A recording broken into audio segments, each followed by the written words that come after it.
Ooh, oh my God, that is good. That is good. Good. Wow. Oh my gosh, it's so good to see you. I feel like it's been so long. Ooh, yes. Wow, look at you. Is that a new haircut? Welcome to FlamBae. My name is Yanni. Today we're gonna be making a gorgeous udon noodle soup. The most incredible thing about this udon noodle soup is that you can replace anything in it and make it your own. You can take any veggies, you can take any stock, and really substitute it for what you want. You can look in your fridge and say, you know what? I don't have these ingredients that Yanni had, I have these. You can use those and make it your own. I beg of you, give it a shot. Oh no. Before we begin, you have to go down and absolutely roast that like button, bake it, broil it, sear it, fry it until it is on fire. Set that like button ablaze. Ablaze, flambe it. Set it on fire.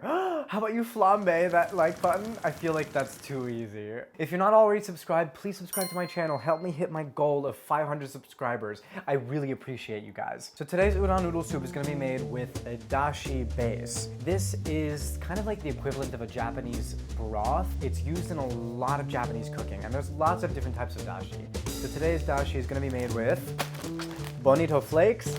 These are like dehydrated little slivers of smoked fish. I can't remember what type of fish, but it's absolutely delicious. So I started messing around with dashi in the summertime. I was looking for a Filipino store in my neighborhood, and I searched like Filipino stores, and this came up, and I walked in, and I was like totally wrong. It was a Japanese store.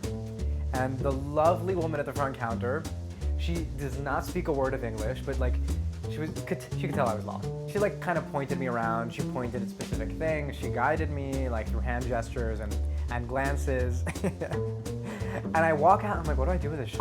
Like, I don't know what to do. I've never made Japanese food before. And I go home and I look up the ingredients that I have, and she set me up with the basics for making a dashi. And I am so forever grateful that this lovely old lady opened my eyes to making this. So I walked in there and she gave me bonito flakes, she gave me wakame. It's totally a stroke of fate. A stroke? A strike. A strike. A what of fate? I don't know. A stroke of luck, but it was totally fate that I walked into the store and discovered my love of Japanese food. Now, I definitely butchered a lot of this. I'm happy with what I made, but any chance to improve, please impart your knowledge on me.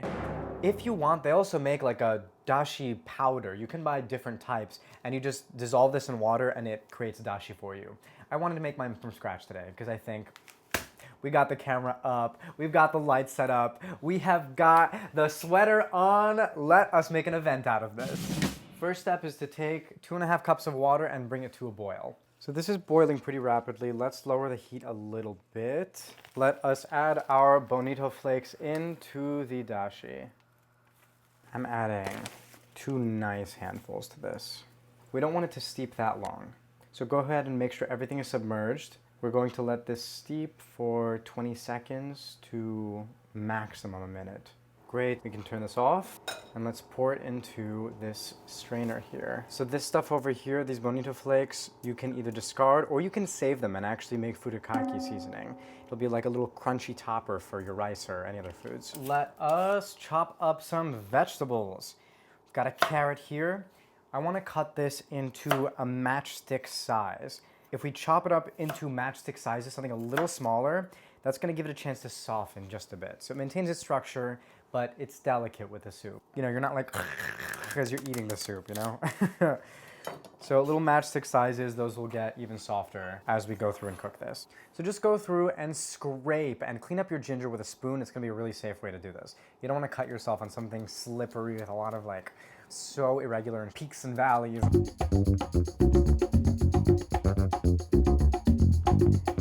This is gonna be part of our aromatic base for the soup. I've got 4 cloves of garlic here, and then I'm gonna cut the garlic pretty similar in size, little teeny slivers. You want a lot of surface area, the cell wall is broken down, that way it releases a lot of garlicky flavor. I don't want that mush, but I like this. All right, grab that soup pot, that old Dutch oven, beep beep. Scoot on over. I mean, this prep work is a joke. Easy as 1, 2, 3. We're already done. Let us move on over to the stove. Catch you in a sec. Let's get some oil in here. All right, we're gonna toss in our garlic and then our ginger. Let it go in. We're essentially looking to bloom these things. We don't want them to completely cook through. It's not necessary. All right, so we've let these go. It's been, what, like a minute? They're just starting to take color. I'm gonna toss in my carrots now. Salt throughout the process. Very important. Now, I'm gonna take that dashi. I'm gonna add it to here. Extra water in here. It smells incredible. Like, it smells insane. I kind of want to throw in a little bit of that chicken stock, the master stock that I have in my freezer. Is that crazy?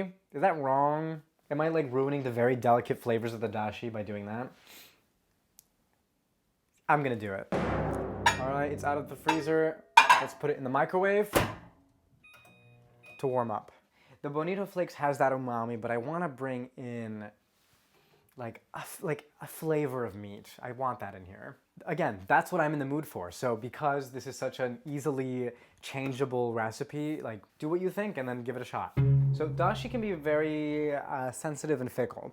So we're gonna bring this to a boil, and once it hits that boil, drop it down to a simmer. That way it continues to create this beautiful broth, but it, you know, with the vegetables inside. But we're not gonna make it bitter. We're not gonna ruin the flavor profile that's already been created. So these are white beech mushrooms. They're gonna be like nutty in flavor. They're gonna really hold their texture. They're gonna stay firm. So let's pop these in now that it's finished simmering. The way I'm building this soup is I'm going from firm texture to soft texture. That's like the spectrum of vegetables we're adding in. So in the beginning we added the most firm vegetables. Now we're adding medium firm vegetables, and at the end we're gonna add our leafy greens and all the very delicate, soft vegetables that we have. What we are doing next is we are bringing a little pot of water to a boil. One of my favorite things when I'm having like this udon noodle soup is to have a gorgeous poached egg inside. That way you poke it and then all of that gorgeous yolk flows through it, adds so much flavor to the soup. So I'm gonna poach the egg separately and then add it to the dish when we're done. That is so flavorful. It definitely needs salt. I'm gonna add just a touch. Not too much though, because we're gonna add soy sauce to this later. So that is gonna have a lot of sodium. It's gonna really pick this up and bring this to where it should be. All right, we are ready. Let us poach an egg or two, have them ready to plop in. Crack this, whoops. Into the sieve. Oh no, it broke! Damn it. Crack your egg, let's break it into the sieve. Let's swirl this, make a little vortex to drop in. And pop it in. I mean, come on, is this not gorgeous or what? I don't know, this looks pretty damn good to me.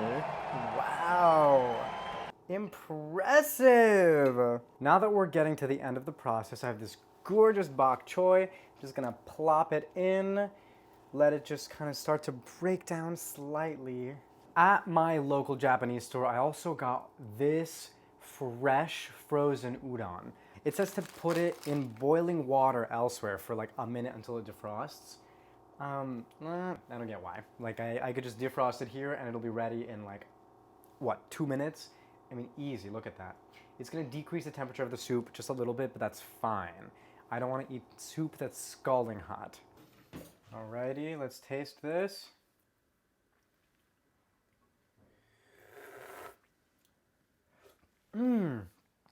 Ooh. I'm gonna add just a little bit of soy sauce, just to add some salt and a touch of rice vinegar. I want there to be just enough vinegar so it adds like this complex other note, but nobody knows what it is. This is gonna balance that dish out. Let's plate the thing and then let's get eaten.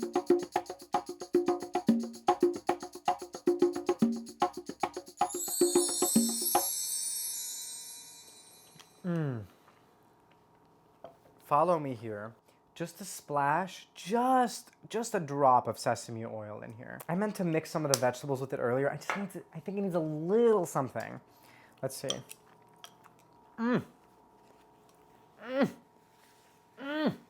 Damn, this is so delicious. Oh my God. You know when you go out and you're like, oh, I'm gonna get the thing on the menu that I can't make. If you get things that you can't make at home, then that's a good way to spend your money. Eating this, I'm like, damn, I can make this at home. That dashi is really, really good. And then it's only elevated by this. The soy sauce, vinegar blend, the touch of sesame oil, like it needed it. It needed something extra nutty. That udon, it like is just soft enough on the outside and then your teeth sink through it. It has a gorgeous bite to it. Just a little fatty from the oil we initially used to saute the vegetables in. All this stuff carried from the beginning to the end. The vegetables, they absorbed everything. I can taste the dashi in the carrots. That did a really nice job. Nice. We have to pop the poached egg. Ooh! Ooh! Ooh! Oh! Oh my Lord! This is hot. This is hot. That egg yolk. Oh, it just like popping the egg and then the yolk comes flooding out. It just adds such a gorgeous blanket of richness to this. I mean, oh my God, talk about flavors. At the end of the day, you can use anything, literally anything in your pantry, even if you don't know what it is, and you can make some delicious food. My loves, if you enjoyed this video, if you felt comforted by my voice, if you felt inspired to make your own food, absolutely roast that like button. Please, just one like, sir. One like to help me push this video out to new friends. Hit that subscribe button, tap that notification bell. As always, my name is Yanni, and thank you for watching FlamBae. How have you been? Hello, is this thing on? Is this thing on?